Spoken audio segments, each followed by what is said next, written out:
Buksan niyo po ang inyong mga Biblia sa Romans 13, beginning verse 8.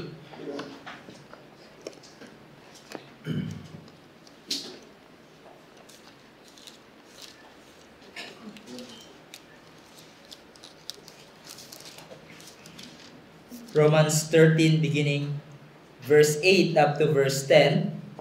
It says, "Owe no one anything except to love each other, for the one who loves another has fulfilled the law.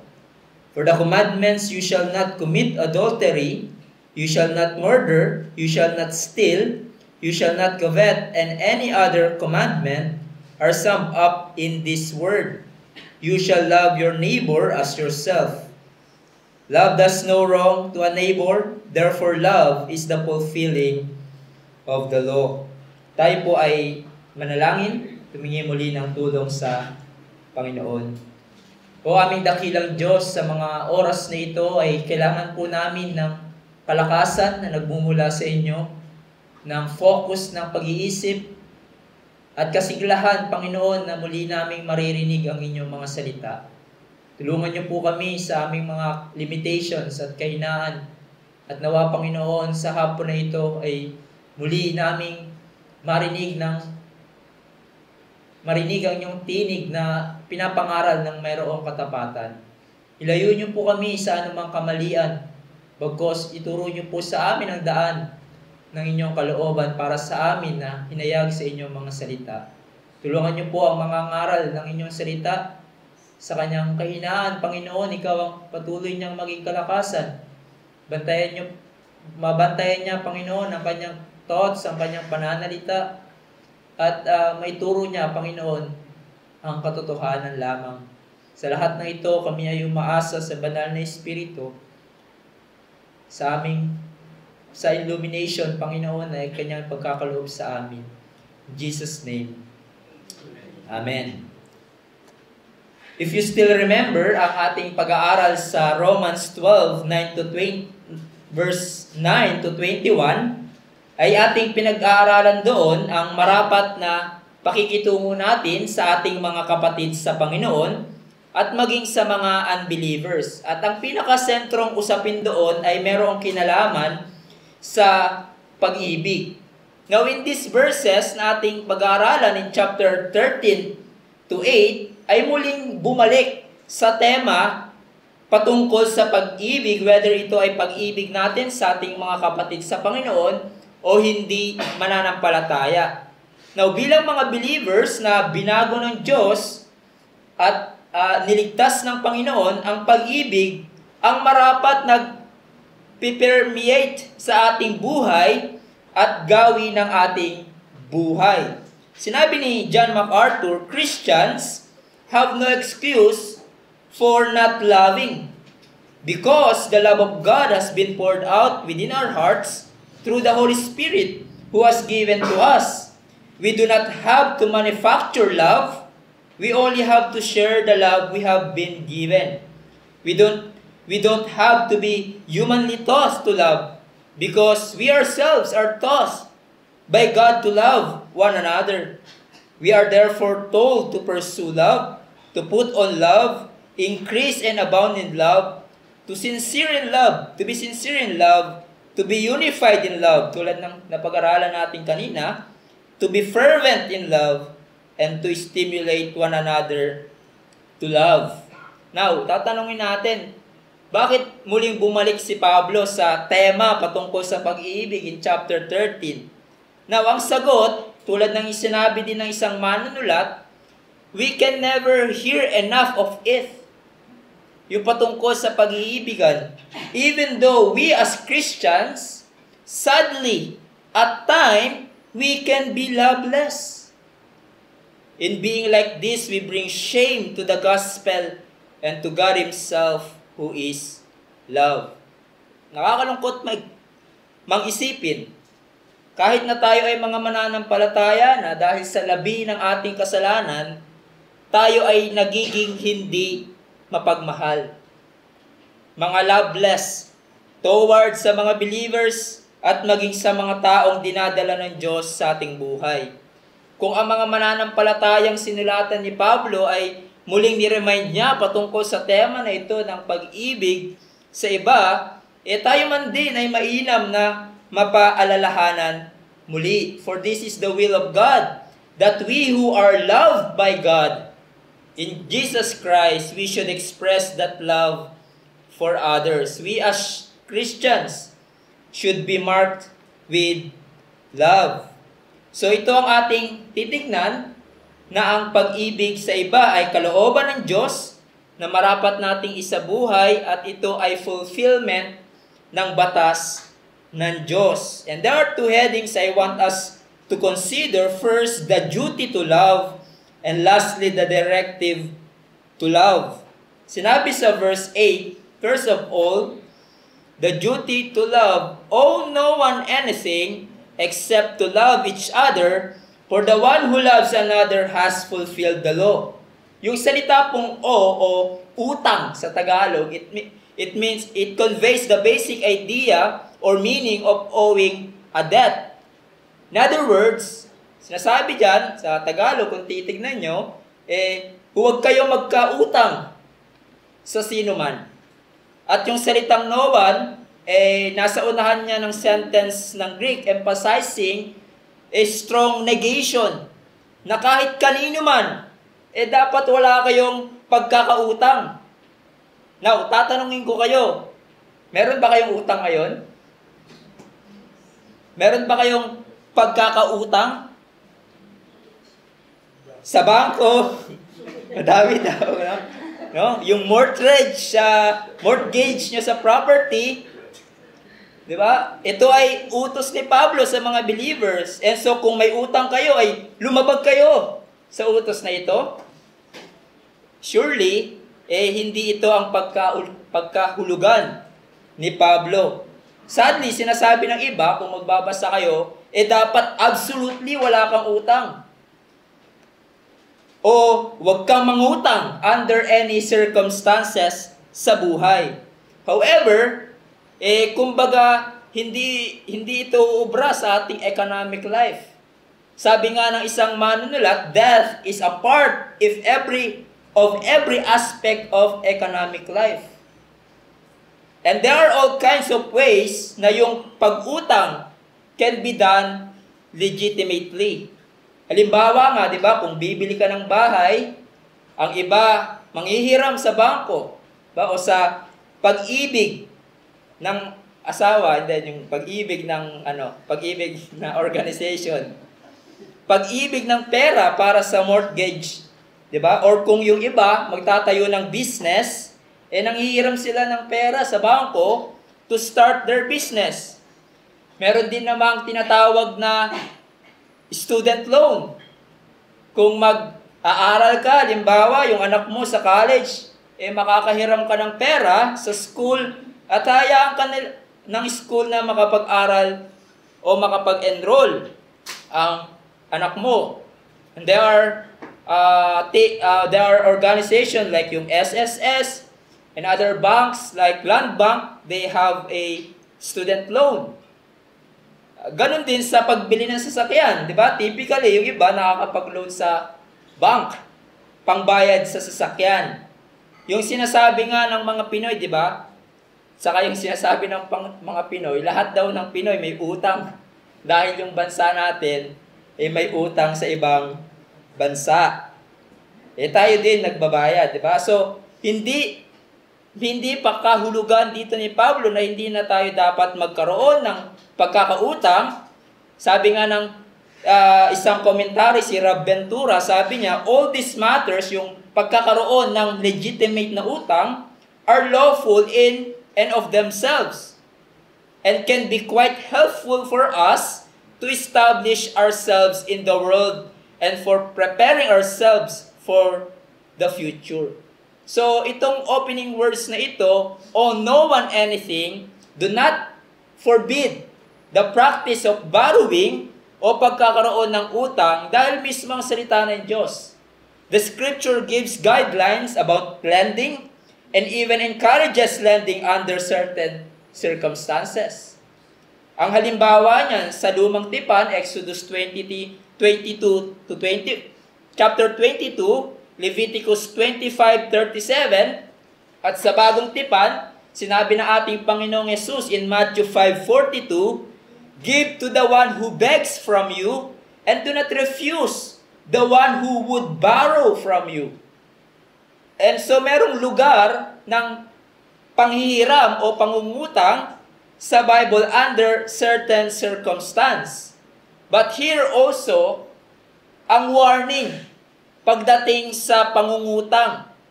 Bilang mga mananampalataya, kinakailangan nating maging maingat sa pangungutang, at kung meron tayong utang, kailangan makaalis tayo agad doon as much as we can, as soon as possible. Dahil sinasabi ng salita ng Diyos, merong panganib ang maging baon sa utang o tumagal ang ating pagkakautang. It can be dangerous for us, even for our loved ones. Diba?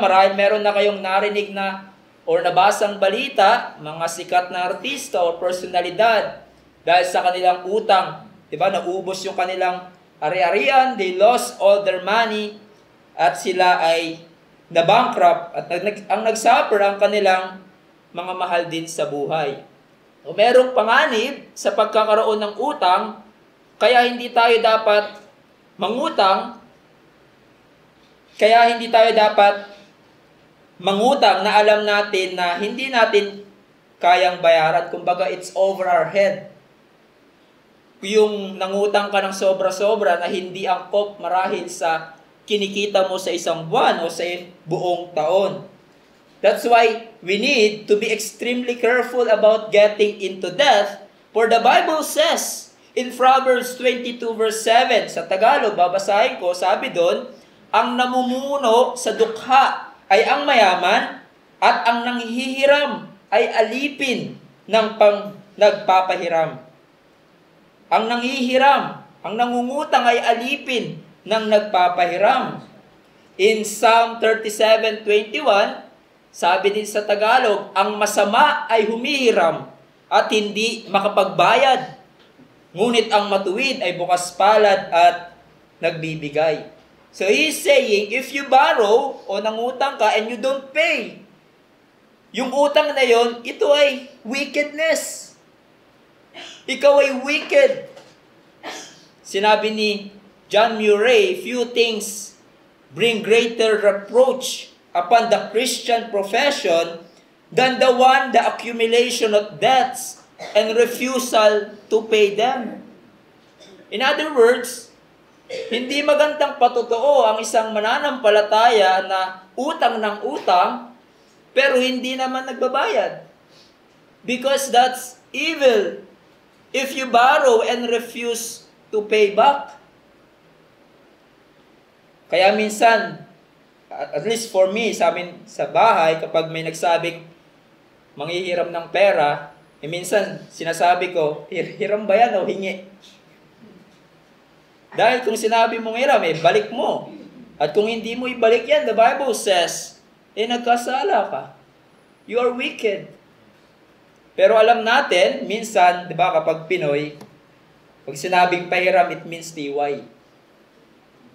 Hingi pala ibig sabihin kapag binigay mo, thank you na yon. Kaya, maging matalino din tayo kung tayo naman ay nagpapahiram. Sinabi ni Randy Alcorn, unless there is an overwhelming need to borrow, it is unwise for God's children to put themselves under the curse of indebtedness. It is unwise, sabi niya, for God's children to put themselves under the curse of indebtedness. And so, ano palang ibig sabihin ni Pablo at punto niya? Bakit niya sinabing, no one anything? Meron pong karugtong. Sabi doon, except to love each other. Meaning, binanggit ni Pablo itong phrase na ito to drive a point. And probably, he mentioned it because of what he said in verse 7. It says, pay to all what is owed to them, Taxes to whom taxes are owed, revenue to whom revenue is owed, respect to whom respect is owed, honor to whom honor is owed. So, bayaran mo your due, yung dapat mong bayaran, yung obligation mo, gawin mo, magbayad ka, pay all your debts except meron kang utang o obligation na hindi ka dapat umalis doon.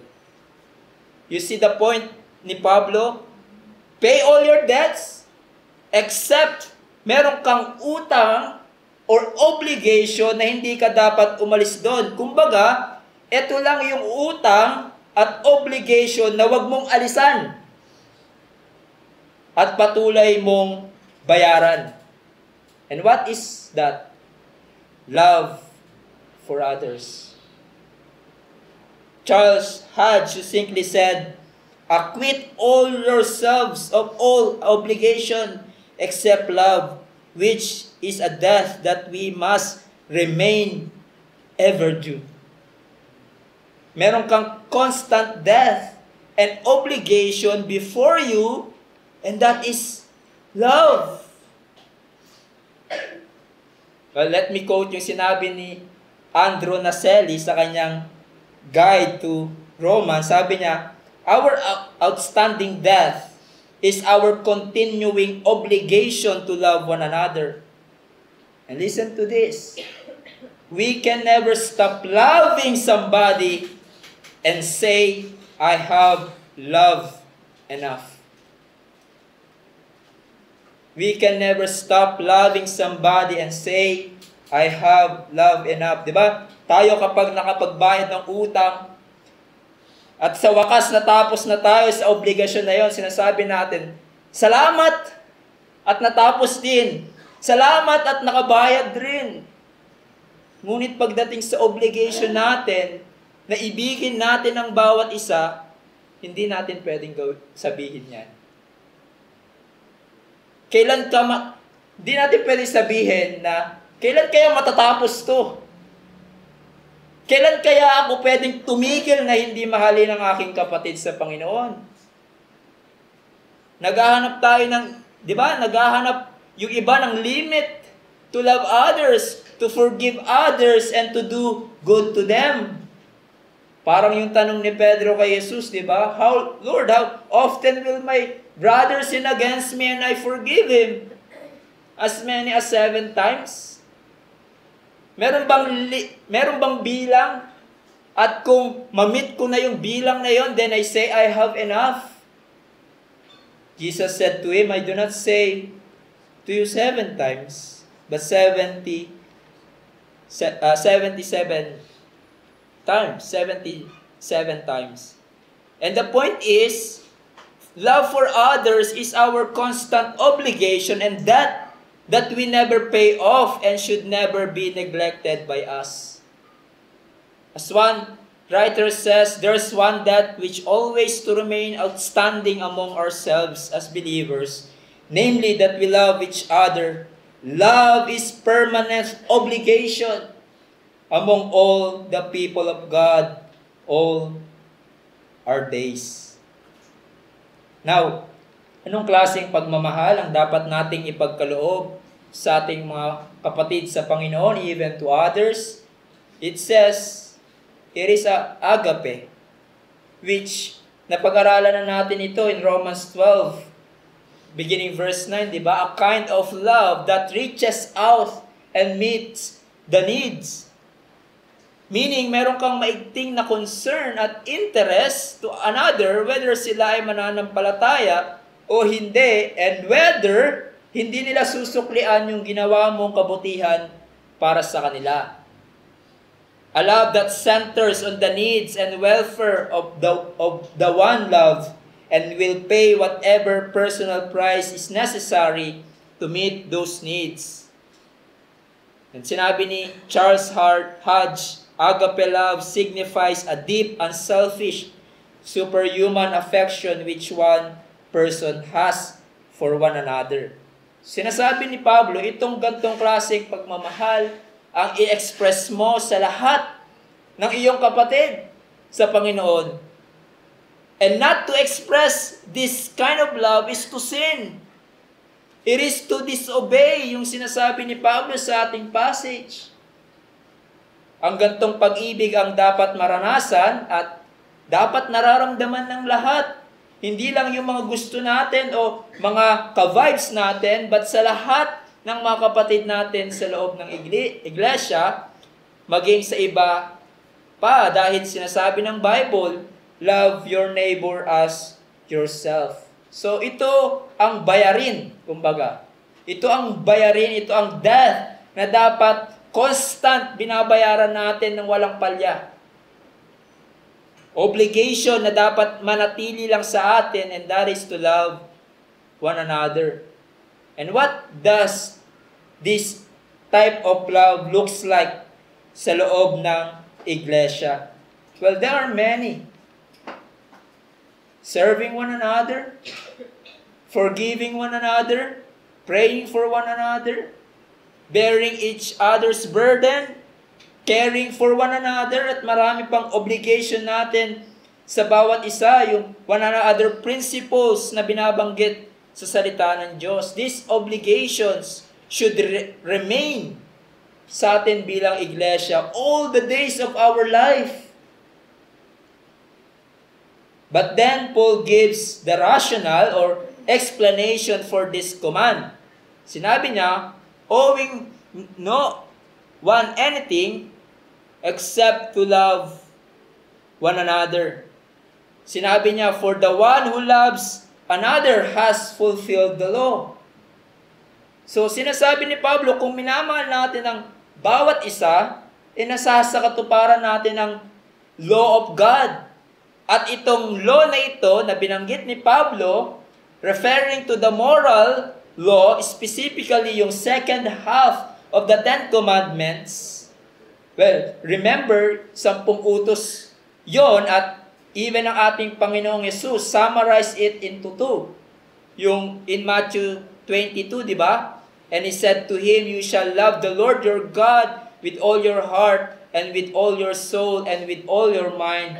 This is the great and first commandment, and second is like it, you shall love your neighbor as yourselves. On these 2 commandments depend all the law and the prophets. So yung unang bahagi ng 10 utos, di ba? Specifically 1 to 4. O yung iba sinasabi nila hanggang 1 to 5. Pero 1 to 4, I think tumuturo yan sa ating duty sa Panginoon. And our behavior with respect to God. We have, di ba? We are to have no other gods before Him. We are not to make any graven images of Him. We are to keep the Sabbath, etc. Then yung 5 to 10 ng 10 utos, ito naman ay nagtuturo sa atin, sa ating duty and behavior with respect to other, sa ibang tao. So the second half of 10 Commandments focuses on how we are to treat one another, di ba, with respect to marriage, sanctity of life, possession, truth-telling, and the like. And the love for others, sinasabi ni Pablo, love for others summarize that second half. Kaya sinasabi ni Pablo, kung ito ang pamumuhay natin, we fulfill the law of God. We obey the law of God which is pleasing to Him. Now, ano pang tinuturo sa atin ni Pablo? By connecting the law with our love for others. Paul is showing to us that there's relevance ang law of God sa ating pamumuhay bilang believers sa ating panahon, bilang mga New Covenant believers. Kasi tinuturo ng iba, wala nang relevance yang 10 utos sa ating panahon. Para lang daw yan sa mga tao sa lumang tipan. Well, no. The moral law is still binding sa ating buhay. Yung 10 Commandments ay binding pa rin sa atin, even for us believers who are under the New Covenant.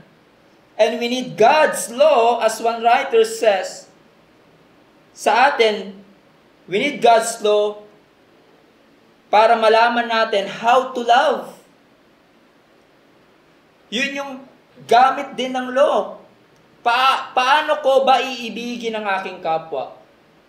Well, the moral law will tell us, you shall not commit adultery. You shall honor your father and your mother. You shall not murder. You shall not commit adultery. You shall not murder. You shall not steal. You shall not covet. Na binanggit ni Paul sa verse 9. So, dinidescribe sa atin ng law kung paano natin mahalin ang iba in a negative way. You shall not, kaya mababasa nyo. You shall not. But all those commands ay meron ding positive implications.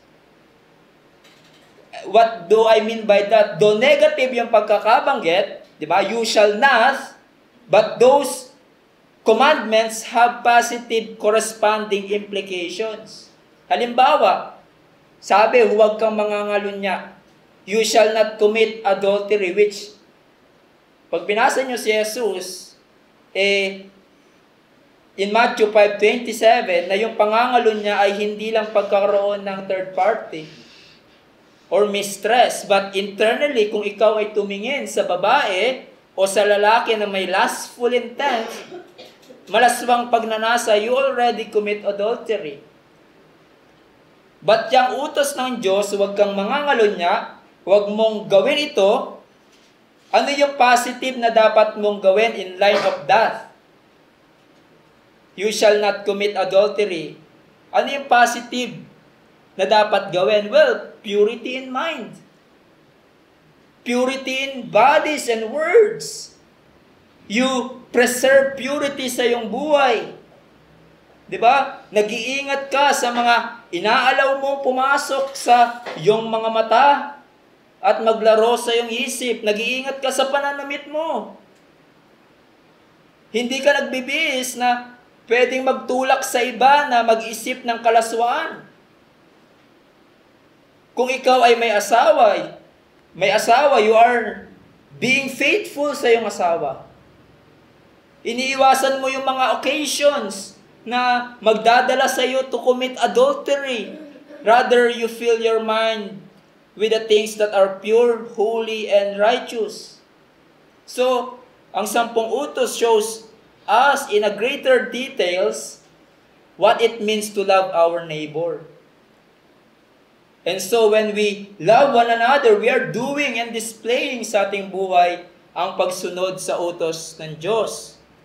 When we obey God's law, when we observe God's law, and here in our context, the second part of the law, when we apply that in our lives, it is the fullest display of love.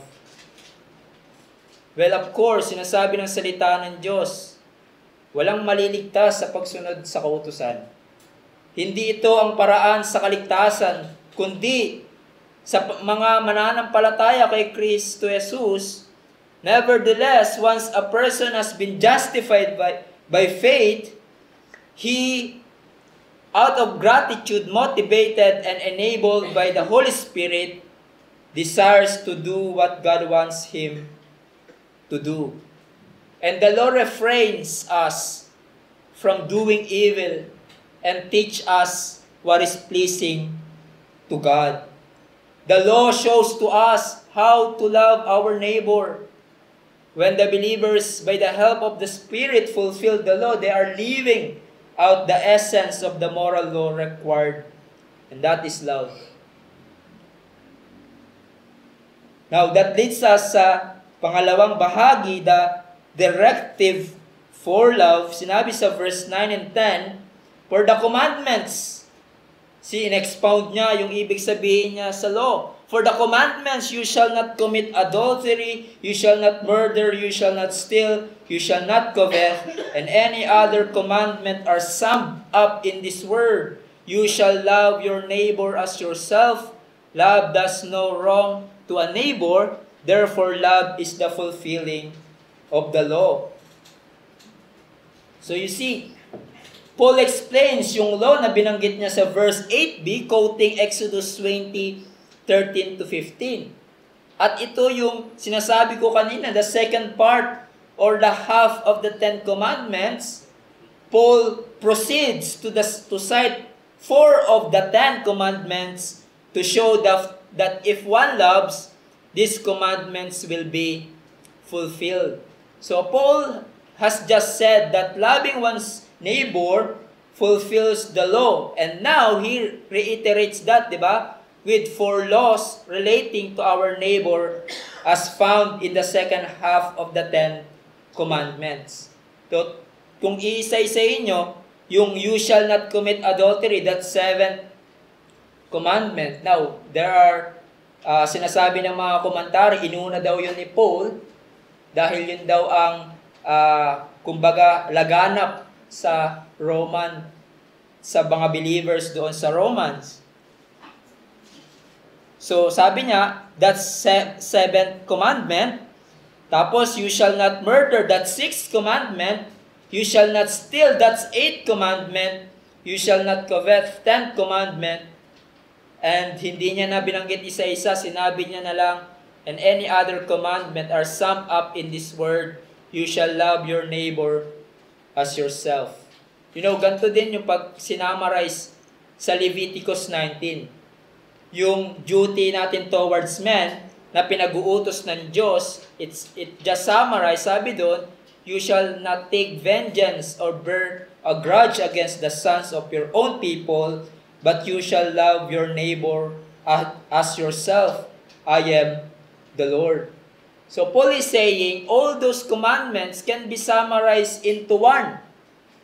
And that is, love your neighbor as yourself.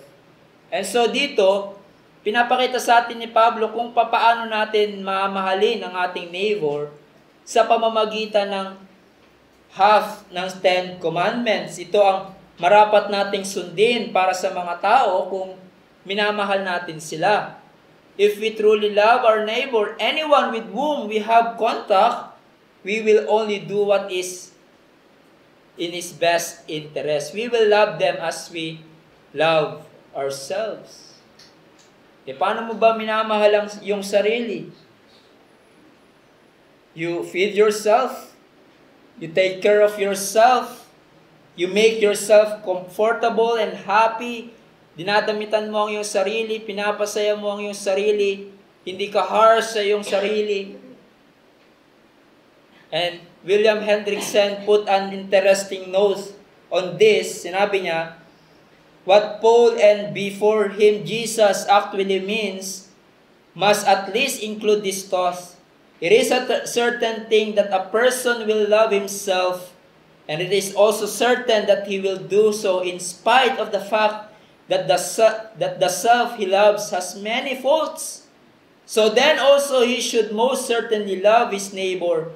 He may not like him, but he should love him and should do so regardless of the neighbor's faults. In other words, kayo, diba, kilala nyo sarili nyo. Ang dami nyong faults sa buhay. Ang dami nyong pagkukulang, hindi ka naman harsh sa iyong sarili.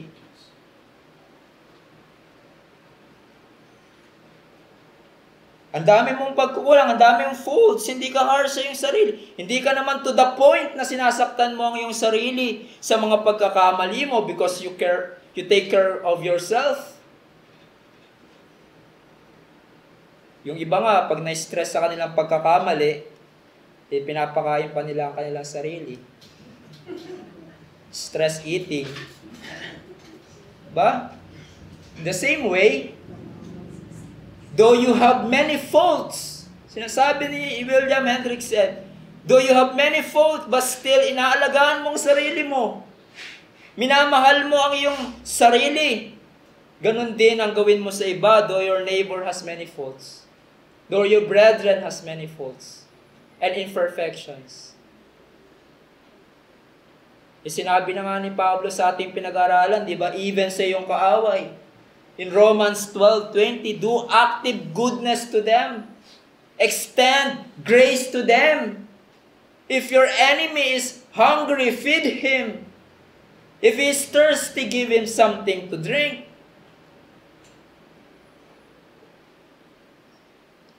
I love what Leon Morris said. Extend the same grace to other faulty sinners that you extend to yourself as faulty sinner. Extend the same grace to other faulty sinners that you extend to yourself as faulty sinner. At sa verse 10, sinabi ni Pablo, love does no wrong to a neighbor. Literally, love never works evil to anyone who is near us. Therefore, love is the fulfilling of the law. Ang pag-ibig, ang Christian love ay hindi lamang feeling or just emotional thing. It has to do with actions. Kung tunay ang pagmamahal mo sa iyong kapatid sa iba, hindi mo sila sinasaktan or gagawa ng kasamaan. Bagkus Christian love that is agape love na dapat nakikita sa ating buhay, bilang mga anak ng Diyos ay being considerate to others. You want the good for them. We are seeking the highest good for them, even those who are unlovely and unlovable towards those who do not love us, and even towards those whom we do not like. Sinabi ni R.C. Sproul, tayo na mga mananampalataya should be the most loving and caring people in the world.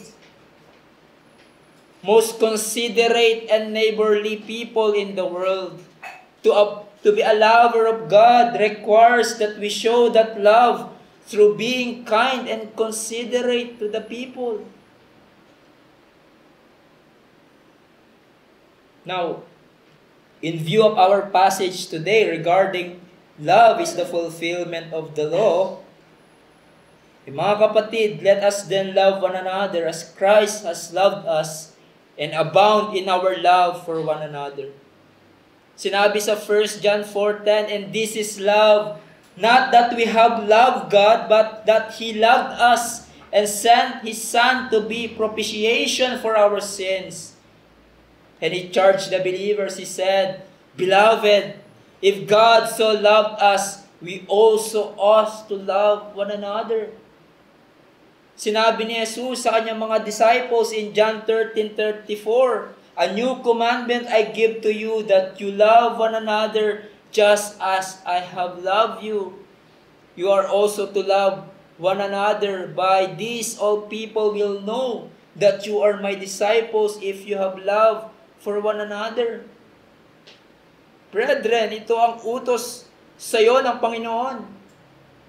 Bilang mananampalataya na minahal ni Jesus, you ought to love your brethren, your family in Christ, tulad ng pagmamahal ni Kristo sa iyo. Paano ka ba minahal ni Jesus? Siya ay naging mabuti sa iyo. Siya ay naging mapagpasensya sa iyo. And ultimately, Christ seeks the highest good for the one He loves sa pamamagitan ng kanyang sacrifice. And so let us then, brethren, imitate that by the help of God, that we seek the highest good for our brethren. Tulad ng ginawa ng Panginoon sa atin. Let me say this, be encouraged, brethren, by the love of God towards you in Christ Jesus sa iyong pagmamahal sa iyong mga kapatid. Be encouraged, brethren, by the love of Christ for you. Inawit natin kanina, what kind of love? It is amazing love. Remembering in your heart and soul that while you were still sinners, Christ died for you and He loved you with an everlasting love. That you love your brethren because Christ first loved you. marahil ang iba sa inyo dito, merong panlalamig ang pag-ibig para sa kapatiran. Maybe because may ginawa siya sa iyo na hindi mo nagustuhan, whatever reasons. Ang paglalamig ng iyong pag-ibig sa mga kapatid sa Panginoon. This should not be so dahil inuutusan tayong mahalin natin ang ating mga kapatid. But, kung merong panlalamig ang pag-ibig mo para sa kapatiran, when you are cold and indifferent towards your brethren, refresh your heart with the love of Christ. Forgive as Christ has forgiven you. Remember the love of God for you in Christ Jesus. That in love, God chose you before the foundation of the world. And He set His love for you. And in the fullness of time, God brought forth His Son, the Lord Jesus Christ, to save you from your sins and die in your place, in order for you to be forgiven, cleansed from all your sins, and be reconciled to God. Bask in that love of God, brethren, and you will be strengthened sa iyong pagmamahal para sa iyong mga kapatid sa Panginoon. Dahil ganyan ang kalaki ang pag-ibig ng Diyos para sa iyo. And the Bible says you ought to love your brothers and sisters in Christ. Mahalin mo ang mga taong tinubos ng dugo ni Jesus. The church, the believers in this church, gaano man kadami marahil ang kanilang imperfections. Remember, Christ loved you hanggang sa ngayon. Kahit na ikaw ay imperfect. But then let us abound in love. Remember, brethren, owe no one anything except to love others. Ito ay isang utos. Sinasabihan tayo ng salita ng Diyos, marapat ito ang gawin ng ating buhay, to love our brethren, to manifest the love we have experienced from God. And so, let us then excel in our love. Let us then excel in loving each other. Pray this katulad ng panalangin ni Pablo in Philippians 1:9. And this is my prayer, that your love may abound more and more. Let me ask you a question. Are you excelling in your love for your brothers and sisters in the Lord? Are you excelling in loving the believers in this place? But Pastor, nasaktan niya feelings ko, hindi ko siya kapalagayan ng loob. If you are a believer, the Word of God is commanding you, abound in love. If there's anything that hinders you from not loving your brethren to express yung love na na-experience mo sa Panginoon, ask the help of God. Na may waksi ito sa iyong buhay and abound in loving your brethren. Dahil ang kalooban ng Panginoon ay ibigin mo ng walang pagkukunwari ang iyong mga kapatid. If you are not expressing Christian love to every member of the church, you are in disobedience to God. And so ask the Lord to help. Lord, help me to abound in loving others, for this is your will. At para sa iyo, my friends, kinakailangan mong ma-experience ang pag-ibig ng Diyos through Jesus Christ. This love of Christ is greater than all loves, all you have experienced in this life. The love of Jesus is greater than all the loves you have experienced in life. Million times greater than all the loves you have experienced in your life. At once na maranasan mo ito, it will result inevitably sa pagmamahal sa mga mananampalataya. Kaya ngayon ay tinatawagan kayo ng Diyos. Huwag kayong manatili sa iyong kasalanan. Huwag mong mahalin ang iyong kasalanan. Talikuran mo ito. Dadaling ka nito hindi sa kabutihan, kundi sa kapahamakan at parusa doon sa impyerno magpasawalang hanggan. Kaya lumapit ka kay Jesus, who is gracious and loving Lord, a friend of sinners who gave His life for sinners and died on the cross, upang ang sino mang magtiwala sa Kanya will experience the love, the redemptive love of God through Christ. Bakit mo dinedelay ang paglapit kay Jesus at pagtitiwala sa Kanya? Kung saan sinasabi ng Panginoong Jesus, lumapit kayo sa akin ng mga makasalanan. I am gentle and kind and loving, not wanting you to perish dahil sa inyong kasalanan. Why not come to Him and surrender your life to Him, to the one who is a friend of sinners, a loving and gracious Lord. And so tinatawagan niya kayo ulit. Come to Him. Embrace Him and be saved and have an eternal life. Tayo po ay manalangin. O aming dakilang Diyos, salamat for loving us, sinners just like us. Thank you, Lord, for the great love you showered upon us who deserves nothing except your wrath. Salamat, Panginoon, sa pag-ibig niyo. And we pray, Lord, that the love that you have poured out in our hearts ay mag-manifest sa aming pagmamahal sa aming mga kapatid, even to others. Help us to be a loving people. Help us to be people who care, people who love, people who seek the highest interest of our brethren. Salamat po, Panginoon, for reminding us that this is the death, the obligation na hindi namin dapat takasan.